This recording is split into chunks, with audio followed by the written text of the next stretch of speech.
Oke, kembali kali ini kita membahas mobil T120 SS.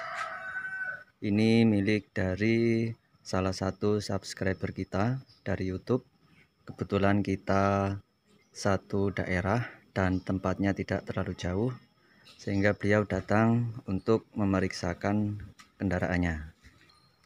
Di sini keluhan yang disampaikan adalah mesin boros BBM serta busi boros. Jadi busi di sini sering ganti. Hampir setiap 1 minggu sekali busi mati, sehingga harus diganti berulang-ulang.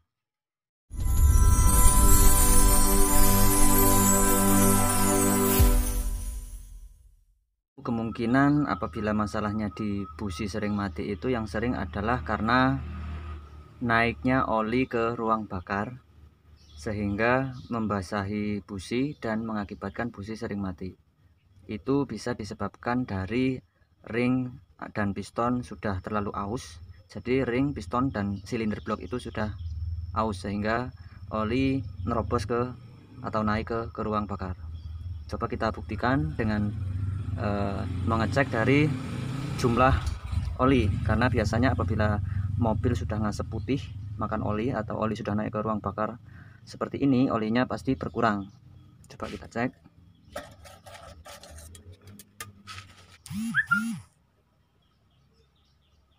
Oke bro, terlihat ya, di sini batas oli hanya sampai di sini, padahal full atau penuhnya itu di sini. Ini kemungkinan hanya 2 liter, jadi kurangnya banyak. Oke, ciri-ciri yang kedua adalah ketika mesin hidup lalu kita buka dari tutup pengisian oli, di sini keluar asap. Ini diakibatkan dari kompresi mesin, itu sisa pembakarannya nerobos ke ruang mesin lewat celah ring yang terlalu lebar. Ini ciri yang kedua. Lalu ciri yang ketiga adalah adanya warna hitam di knalpot. Ini adalah sisa dari asap, yaitu sisa dari oli yang terbakar. Biasanya ini keluar asap putih kalau sudah parah. Oke, yang selanjutnya kita lepas busi untuk mengetahui apakah benar basah oli atau tidak.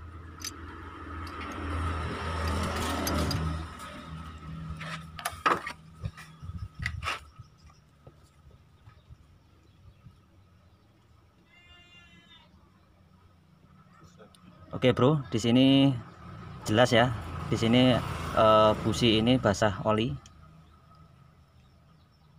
Ini adalah oli. Inilah yang menyebabkan kenapa busi sering mati.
Oke bro, ini sudah kita bongkar-bongkar. Di sini di silinder head terlihat lembab atau basah oli. Ini yang menyebabkan busi sering mati, karena terbasahi oleh oli mesin. Ini seharusnya kering, tapi di sini karena sudah aus, ring dan pistonnya terlihat lembab di ruang bakarnya. Lalu untuk silinder bloknya di sini, ini sudah kita ukur dan ternyata sudah lumayan parah. Yang standarnya di sini 0,15 sampai 0,20. Di sini kita cek sudah mencapai 0,200. Nah, atau 2 mili. Yang ini malah 2 mili lebih. Hampir 2 mili setengah. Inilah yang menyebabkan ngobosnya kompresi. Jadi kompresi turun di sini dan oli di ruangan dan oli di ruang mesin di sana naik ke atas ke ruang bakar. Dari rencana yang mau ganti ring piston saja, ternyata di sini sudah tidak berani karena silinder blok di sini sudah terlalu aus, istilahnya gentong. Kalau di sini istilahnya gentong. Gentong itu udah ngowos. Kalau kita pasang ring piston baru dan piston baru juga setelah gap ring ini sudah tidak standar, tidak bisa standar lagi. Kemungkinan kalau kita pasang baru di 30 sampai 40 sehingga tidak awet. Nanti ring piston aus sedikit aja udah ngobos lagi. Jadi ini kita lemer, kita boring, kita bubut, kita naik oversis ke 50 nanti. Dan di bagian deksel di sini nanti kita sekir lagi klepnya agar kerapatannya lebih bagus dan kompresinya nanti akan kembali seperti standarnya.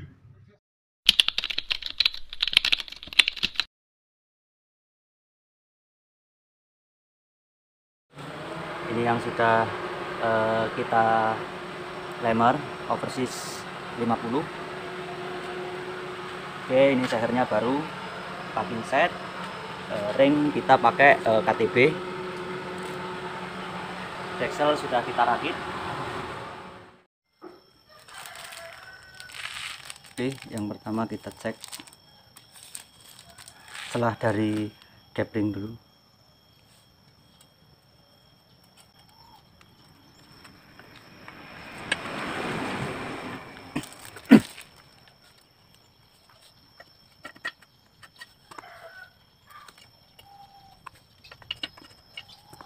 Ini sangat penting kita cek agar tidak terjadi kesalahan.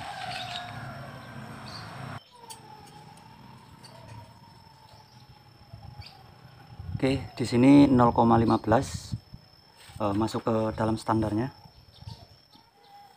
Dan cek juga ring nomor 2.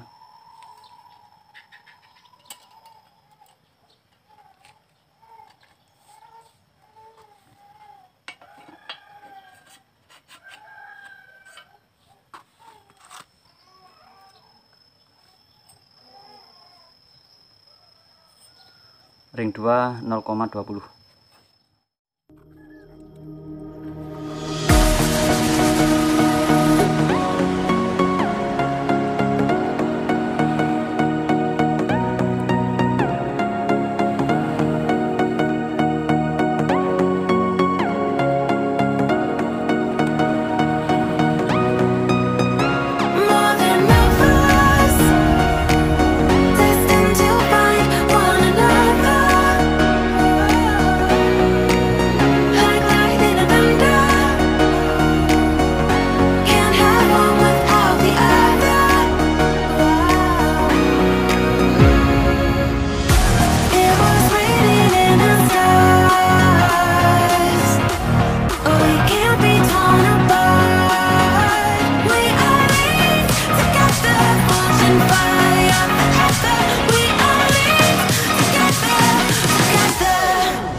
Pengencangan baut cap bearing dari crankshaft ini yaitu 5,0 sampai 5,5 kg.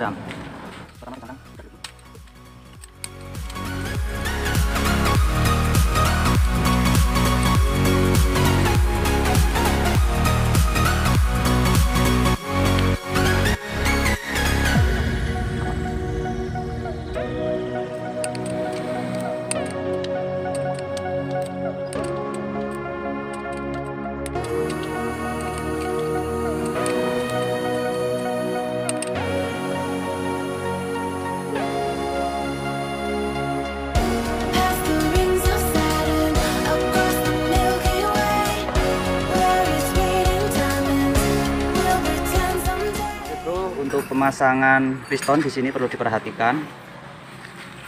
Yang pertama, titik ini menghadap ke nomor 1, ke timing belt atau ke depan. Terus di sini juga saya gambarkan posisi atau letak ring pistonnya. Oke, ini yang tanda panah ini menghadap ke timing belt. Dan celah ring nomor 1 ini di sini. Ini ring 2 berlawanan dengan ring 1. Terus di sini ada celah ring oli atas dan ini celah ring oli bawah. Jadi ini pin piston seperti ini. Untuk T120 SS MPI ya. Celah ring 1 itu di sini. Celah ring 2 berlawanan di atas sini. Celah ring oli atas itu di bagian sini. Dan celah ring oli bawah di sini. Jadi saling bersilang. Jangan disejajarkan dengan pin atau dengan klep. Jadi nyilang seperti ini ya, bro. Oke, itu untuk piston dan ring piston. Lalu untuk pemasangan piston dengan setang di sini, ini ada tanda titik. Di sini harus ditemukan dengan yang bertulisan di setang pistonnya. Kalau yang di sini polos dan di sini ada tulisan, tulisan ini yang mengarah ke depan atau ke timing belt. Jadi paskan dengan tanda titik di sini.